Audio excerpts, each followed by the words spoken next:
ouvrière, dont vous êtes la porte-parole. Merci Nathalie Arthaud. Vous êtes évidemment en pointe dans ces grèves. Est-ce que vous avez suivi le début du débat à l'Assemblée nationale ? Non. Et puis alors là, tout ce que j'entends sur votre plateau, toutes ces chamailleries, ces calculs politiciens, honnêtement, ça ne m'intéresse pas. Moi, ce qui me frappe là, c'est que on discute d'une motion référendaire. Ça vous intéresse pas ou c'est pas légitime ? Non, ça ne m'intéresse pas parce que je pense que les choses ne se jouent pas là. Parce qu'on voit effectivement que le gouvernement, il a toutes les cartes en main. Il fait ce qu'il veut avec cette Assemblée nationale. Ah bon, il fixe le rythme. Tous les experts disent ça va se jouer à 2-3 mois Mais non, on sait très bien que là, ils ont dealé avec LR. Voilà. Et si, malgré le deal, ça n'a pas l'air de fonctionner si bien. Et si ça ne marche pas, ils auront le 49-3.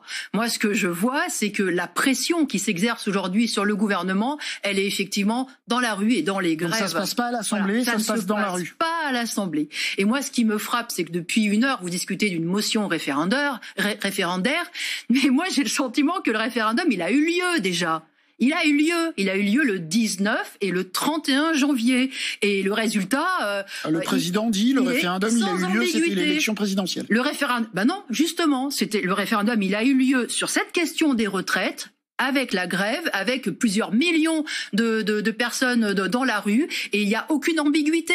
On n'en veut pas de ce recul de l'âge de départ à la retraite. On n'en veut pas parce que ce n'est pas possible. Il y a 66, qu'on n'y arrivera pas. Le corps électoral, c'est quoi? 40 et quelques mille de mémoire, c'est 40 millions de Français.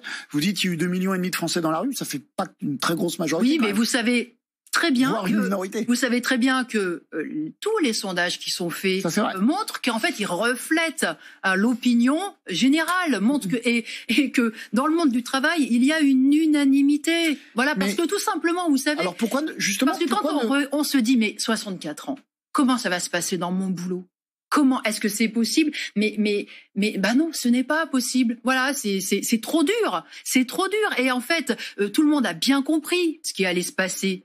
C'est que, en fait, avant de pouvoir liquider sa retraite, eh bien, on passera 1 an, 2 ans à Pôle emploi et on se retrouvera aux minima sociaux, comme c'est le cas déjà aujourd'hui de beaucoup de femmes et d'hommes, et avec des retraites encore plus petites. J'en viens au référendum. Si vous dites que les Français sont très majoritairement contre, pourquoi vous ne le souhaitez pas? Ça serait l'assurance, dites-vous. Si on vous croit, ça serait l'assurance que le projet est refusé. Mais parce que c'est une illusion. Le gouvernement ne veut pas justement donner la parole avec ce référendum. C'est clair et c'est net. Donc il faut qu'on la prenne. Vous êtes pour ou contre les référendums? Il faut qu'on s'impose.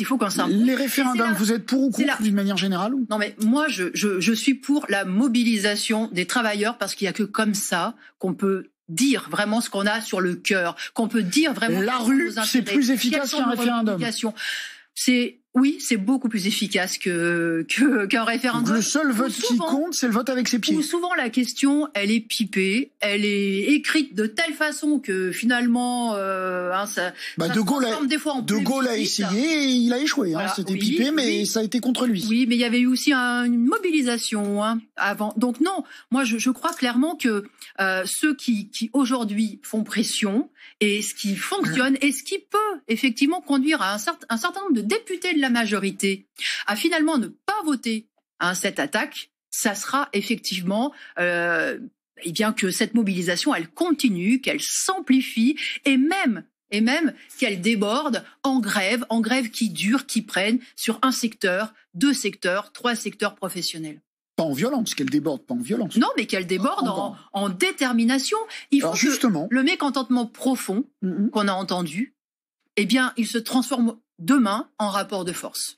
Justement, vous dites que ça doit déborder, mais on assiste un petit peu à l'inverse, parce que les syndicats de la SNCF, même Sudrail, qui est généralement assez radical, eh bien ces syndicats ont renoncé à faire grève samedi pour, disent-ils, ne pas pénaliser les voyageurs. Est-ce que vous le regrettez?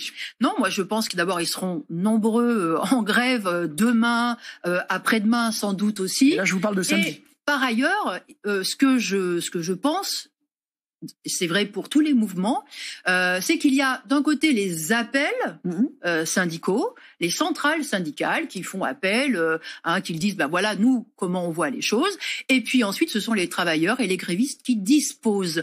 Moi je pense que mais ça ne va pas dans le sens de qu'est-ce que vous avez dit? Vous voulez que ça déborde? Bah là, ça déborde pas, ça a plutôt tendance à rentrer dans son cours. Mais le fait que ça déborde, c'est qu'il faut que ça déborde en nombre. Et ça a débordé. Vous savez, quand vous voyez le nombre de manifestants dans les petites villes, dans les moyennes villes, quand vous voyez que les grèves, elles touchent le privé, parce que c'est ça qui déconcerte. Ah bah tiens, c'est vrai que dans cette mobilisation, on n'a pas un secteur. Non mais là, je veux bien, mais je vous dis que à l'inverse de ce qu'on croyait. C'est une lame de fond. Mais justement, mais là, à l'inverse de ce qu'on croyait, tout le monde pensait que tous les syndicats appelleraient à la grève samedi dans les transports.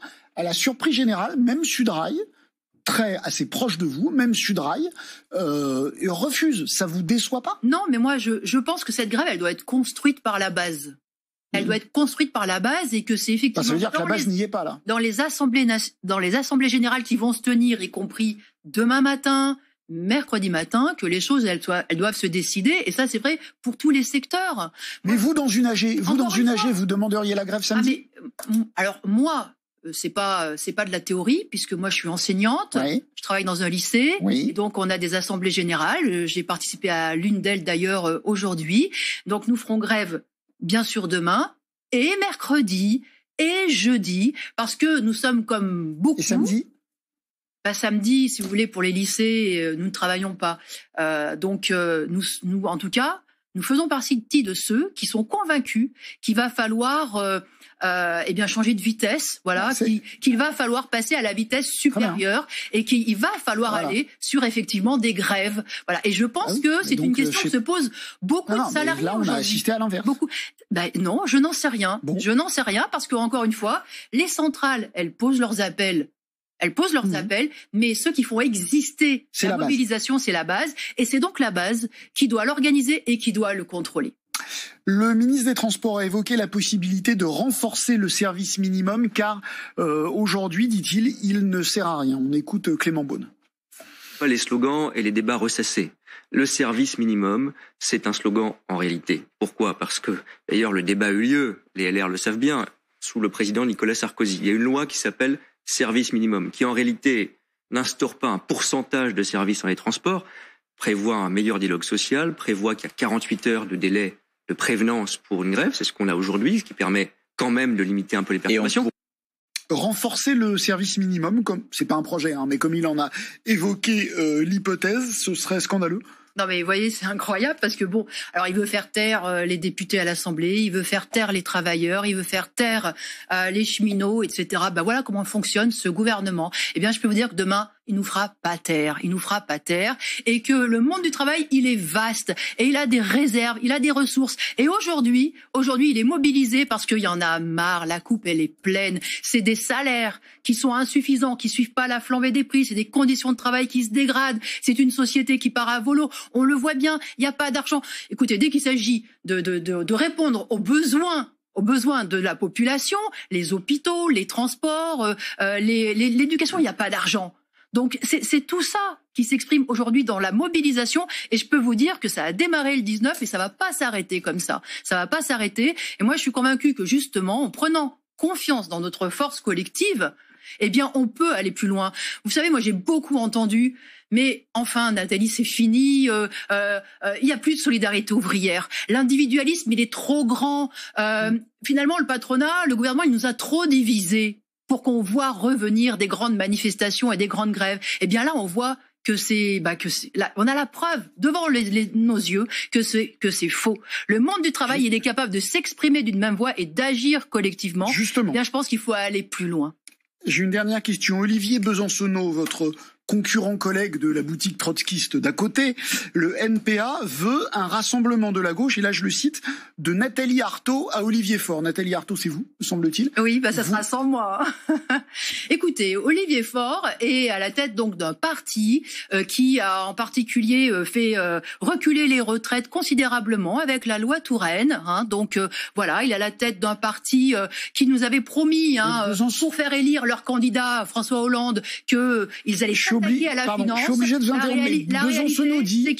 Besancenot dit, contre le traité européen, on a fait estrade commune et on a gagné. Oui, et puis, ça vaut pas le coup de recommencer. Il y a eu l'élection de Hollande. Hollande, dont la finance était l'ennemi, et puis finalement, qu'est-ce qu'il a fait? Eh bien, il s'est complètement mis à genoux devant la finance. C'est ça la réalité. Ces 75% de taxes là, elles sont devenues quoi? À la poubelle. Donc voilà, et c'est toujours comme ça. Alors en réalité, moi, ma conviction profonde, c'est que le monde du travail, lui, il a cette capacité là de se faire respecter de tous ceux qui aujourd'hui accumulent des milliards et des milliards. C'est fini, Nathalie.